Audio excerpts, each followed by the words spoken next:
The New York Knicks trading for OG Anunoby is already looking like it might be a home run for them.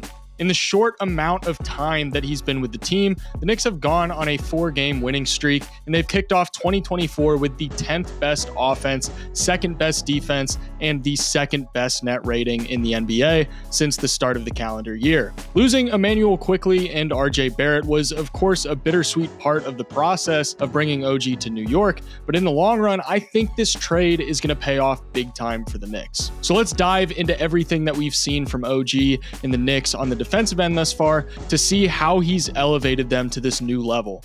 The way that the Knicks used OG as the primary defender on Tyrese Maxey in their matchup against the Sixers limited a lot of Maxey's ability to get downhill and score. In the non-Embiid minutes, they would have OG fight over screens with Achiuwa hedging, and you can see OG waving that left arm in the passing lane. This is something that you'll see OG do a lot, and he's deterring Maxey from trying to make that pocket pass to Paul Reed on the roll, and if he does, then his hand is going to be there to disrupt it and get a deflection. Now, I don't know if OG does this consciously or not, but on this possession, Harris is going to screen and OG starts to actually run into the screen. And with Maxey gearing up to go downhill, OG is going to take this sidestep with his right foot and use it as a springboard so that he can stay in line with Maxey on the drive, forcing him into the drop coverage where he goes up for a layup while still well outside of the paint, and it results in a miss. Now, in instances where Embiid is the screener, OG is inevitably going to get caught up behind the ball because some players are just so good at setting those screens. But what's more important than actually chasing Maxey off the screen is cutting off the opportunity for Maxey to drive up the middle of the floor, which he does while simultaneously preventing the pass to Embiid on the pop out to the perimeter. And then he does a great job of just defending Embiid one-on-one in the mid-range and making sure not to foul him on the shot. We can see him do it again here. Yes, he is going to get caught up on Embiid's screen, but again, he chases Maxey over it, and he gets that right hand up to deter that short roll pass to Embiid, where he would likely be able to get to the rim or draw contact. The Knicks were going to switch up their coverages in the fourth with 𝙖𝙗𝙤𝙪 staying home on Embiid, but they're able to get away with this because OG is able to stay on Maxey's hip on the drive so that he can force him into the jaws of the defense down low, and it forces the miss. In the second half, we saw the Sixers running these floppy actions for Maxey, where he'd be entering the paint from the weak side of the floor so that he could get a screen in the paint and then another one from Harris, but OG sniffs out what they're trying to do, cleanly navigating through all of these off-ball screens to prevent them from getting the ball back into Maxey's hands or conceding the switch. On this possession in the fourth quarter, the Sixers are going to run this set for Maxey where he gets a back screen from Embiid in the high post. Now, I suspect that OG kind of knew what was happening because instead of trying to go crazy following Maxey into the paint on this cut, he instead stops on the screen, tracking Maxey the whole time, waiting to relocate depending on what the offense shows him, ultimately making his way back onto Maxey and preventing him from getting into the middle of the floor, and it results in a tough contested look at the rim. This is something that you'll see OG do pretty often when he's navigating actions with a lot of screens. He'll let the play develop a little bit, waiting to sniff out what exactly the offense is trying to accomplish, and then he's going to make sure that he's in the right place to disrupt it. This makes it to where the offense isn't given easy advantages by getting the defense caught up fighting through screens, and it does a great job of generating deflections and steals. OG also wears a lot of different hats on the defensive end, doing a lot of switching because he really is able to guard 1 through 5. This play does a good job of illustrating that, initially having to switch onto Drummond and defend him in the post.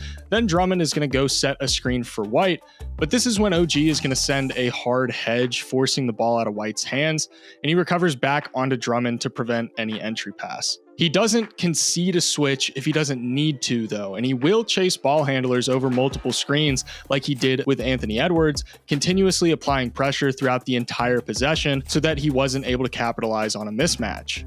Right off the bat here, he's going to ice Ant in the pick and roll, forcing him towards the sideline and preventing the screen rejection, channeling Ant towards 𝙖𝙗𝙪𝙪 and drop.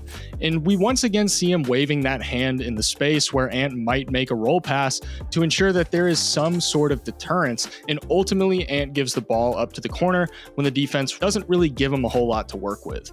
On this side pick and roll between Drummond and DeRozan, OG and 𝙖𝙗𝙪𝙪 are going to trap him to prevent the pass to Drummond on the roll, forcing the bailout to Terry on the other side of the floor.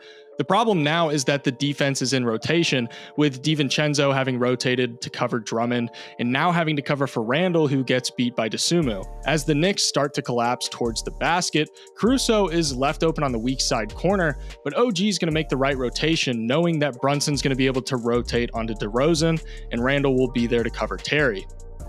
His ability to navigate through a ton of traffic is another thing that makes him such an impactful defender. The Bulls are going to set up this staggered screen for DeRozan, and OG is going to get caught up with White on the screen, with Drummond rolling to the basket.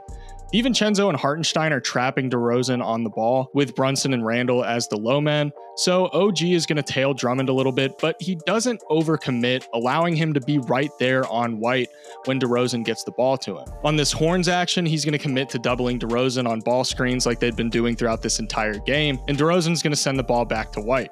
With Brunson dropped a little bit back to cover 𝙖𝙗𝙤𝙪, he's going to have to close out hard on White when he gets the ball, leaving the lane for White to go up the middle of the floor. With 𝙖𝙗𝙪's cut, 𝙖𝙗𝙗𝙪 had to sink in to make sure that he wasn't left open for a pass around the rim, but this left the potential pass open for Taylor in the corner.